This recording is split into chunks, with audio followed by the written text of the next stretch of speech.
Things have gone silent now, and everyone has abandoned the hill to return to their lives. In the darkness before dawn, I finally find a moment to catch my breath. Honestly, I'm a little surprised that this new day, the day after, actually seems to be unfolding as all days do, night yielding into daylight as the time passes. I kind of thought time might stop, that something more cosmic might shift to mark the events of yesterday. But that's not what's happening. All things around me are going on like they normally do, but I'm not going on. I pull my garment tighter against the chill and start climbing the hill outside of town. My gosh, this place is desolate. Other hills, they hold sites for worship or olive groves, but this one is just dismal. If it could choose, I'm sure it wouldn't choose this. But there's no fault in the hill. Golgotha never wanted to be notorious. I wonder if the very ground tires of violence and jeers, crimson blood and nails. As I reach the crucifixion site, now silent, and feel the breeze carry away the sense of metal and flesh and sweat, I imagine the hill exhaling slowly and deeply, beginning its own recovery. I bend down to rest my hands upon the ground. His final shadow fell right here, his arms causing a break in the harsh outline of the crossbeam upon the dirt. With help from the moonlight, I notice how the dust has congealed together in places, absorbing the blood that dripped from, well, really all parts of him. This is what wrecks me, how the hill absorbs all of that shed blood, and my tears stream out of me and off of me to mingle in. And so in this moment, I feel such a strange connection to this hill, like we are companion witnesses. In these hours before dawn, we are a grief group of two. But where I am so new to this kind of loss, so incapacitated by it, the hill has a wisdom and a depth born of perpetual woe. To my aching and needy spirit, it kindly offers a dusty shoulder, an earthen ear. The hill says, I only saw the last of him. Tell me about the rest of him. Speak the pain, I tell myself. It's good to tell his story. So I allow the thoughts to form and I begin. He was so different, I whisper. He had this mixture of tenderness and challenge, humility and authority. He provoked curiosity and wonder and anger, yet he projected this immense kindness, especially to people like me, people who are nobody.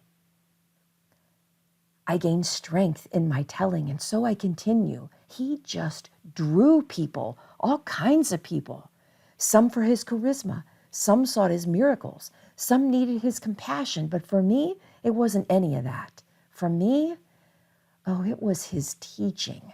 I love the Torah, but it's not just that he knew Torah. Any Pharisee knows Torah. It's that he embodied Torah. It was somehow dynamically resident in him. Tell me more, says the hill. I never get to hear the backstories. I first heard him in Galilee, and he was teaching in parable like many rabbis do, but wow, what he could do with a parable. First a priest and then a Levite pass by a battered man on the road, and then a third comes along. We all expect the third to be an average Jew, an everyman, but Jesus throws out a plot twist so staggering that we can't take it in at first. Man number 3, he's a Samaritan. Don't you guys hate Samaritans, the hill asks, confused? We're supposed to. He doesn't belong in our Jewish story, but his intrusion, his inclusion, is the whole point, should you choose to accept it. See what I mean when I say he was challenging? Fascinating, encourages the hill. Say more. And so I continue. His teaching, it wasn't just delivered. It was crafted. It was nuanced and subtle. What I loved most is that he rewarded those who had invested themselves in the text. What do you mean by that? Did he single them out? Asked the hill. No. It was more ingenious than that. Sometimes he would speak just a few words as a hint to a broader idea someplace else in the text. Those familiar enough with Torah and prophets and the Psalms could see the subtle connection that he was weaving. It was our challenge, our dare, to follow his hint to a whole other portion of text where we would find the reward of more insight into what he was saying. The hill clarified. So those few words acted like a key? Yeah, I affirmed. The key to a silent language that anybody at all could share, as long as you knew the text. So how did it work? Asked the hill. Well, a few days ago, when we were all coming into Jerusalem, the crowds, me included, were hoping he was going to rise up against the Romans. We were waving palm branches and shouting, Hosanna! The temple authorities could see where this all was leading, so they ordered Jesus to stop us. And he replied, From the lips of children and infants, you, Lord, have called forth your praise. Now you have to go to Psalm 8 to get the rest of the story. It says, Through the praise of children and infants, you have established a stronghold against your enemies to silence the foe and the avenger. Wait, what? Interrupted the hill. Is Jesus calling the temple leaders the foes of God? Exactly. So now you can understand why he ended up, here. But he's been clashing with authorities since the beginning. He stretched Sabbath rules to their breaking point.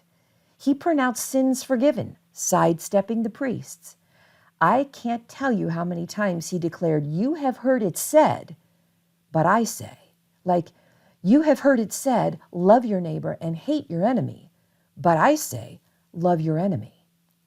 He innovated the most basic things that we've always thought were bedrock, things we assumed weren't ever changeable.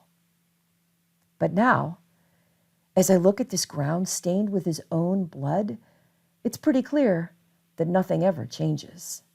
The sun will rise, the temple priests will offer sacrifice, the Romans will rule, and Jesus, he'll be on a slab in a tomb. And tomorrow will be no different, and the day after that. I foolishly gave him the most precious thing that I have, my hope. So where does that leave me when there is no more him? I guess it leaves me right here where I am, in the dark, on a hill of death. No offense. None taken, the hill smiled softly and continued its gentle consolation. You know, I even feel the loss, and I barely knew him. The only glimpse of him that I got was from his last words. He asked God to forgive his executioners. That never happens here. But the thing that really got me was how alone he felt, how even God had abandoned him. Why would you say that? I asked. Because he said so at the end. My God, why have you forsaken me? That's how Psalm 22 begins. I reply, my God, why have you forsaken me? Why are you so far from saving me, so far from the cries of my anguish? My God, I cry out by day, but you do not answer, by night, but I find no rest. Wow, remarks the hill. So is he using that silent language you were talking about? Maybe he is, I respond. And I continue with the psalm. Yet, you are enthroned as the Holy One. In you, our ancestors put their trust. They trusted, and you delivered them. I observe. I didn't see this before, but do you notice what's happening here? It's almost like there are two different perspectives working. One that can only see the agony of the moment that they're experiencing, but another who's got a wider view, who can see where the whole thing is actually headed. Listen to what comes next. But I am a worm and not a man, scorned by everyone, despised by the people. All who see me mock me. They hurl insults, shaking their heads. That's exactly what he was actually experiencing from right here on this spot. But then there's the yet of the other perspective that always follows. Yet, you brought me out of the womb. You made me trust in you even at my mother's breast. From birth I was cast on you. From my mother's womb, you have been my God. And then he swings back to the horror of his right now. Do not be far from me, for trouble is near, and there is no one to help. I am poured out like water, and all my bones are out of joint. My heart has turned to wax, it has melted within me. You lay me in the dust of death. Dogs surround me, a pack of villains encircle me. They pierce my hands and my feet. They divide my clothes among them and cast lots for my garment. And when it looks so dark, then the wider perspective gets to speak. But you, Lord, do not be far from me. You are my strength. Come quickly to help me. Deliver me from the sword, my precious life, from the power of the dogs. I will declare your name to my people. In the assembly, I will praise you. Oh, listen to this next part. Look at where it goes. For he has not despised or scorned the suffering of the afflicted one. He has not hidden his face from him, but has listened to his cry for help. From you comes the theme of my praise in the great assembly. Before those who fear you, I will fulfill my vows. All the ends of the earth will remember and turn to the Lord. Future generations will be told about the Lord. They will proclaim his righteousness, declaring to a people yet unborn, he has done it. My friend, this isn't a cry of abandonment. It's a declaration of victory. And as I let these words flow from me to my unreal companion, the smallest glimmer of hope sputters to life from the dry ash of my grief. Now, mind you, it's not anything that could hold much weight, not a rope, not even a cord, just a thin, fragile thread, a slight yet, a barely whispered, what if? Could he have been teaching this to those of us with ears to hear? It's a thought too ridiculous to even mention to anyone who actually has ears. But to my silent, imagined companion of rock and dirt, I dare to speak it. You have heard it said that death ends life, but I say that I end death.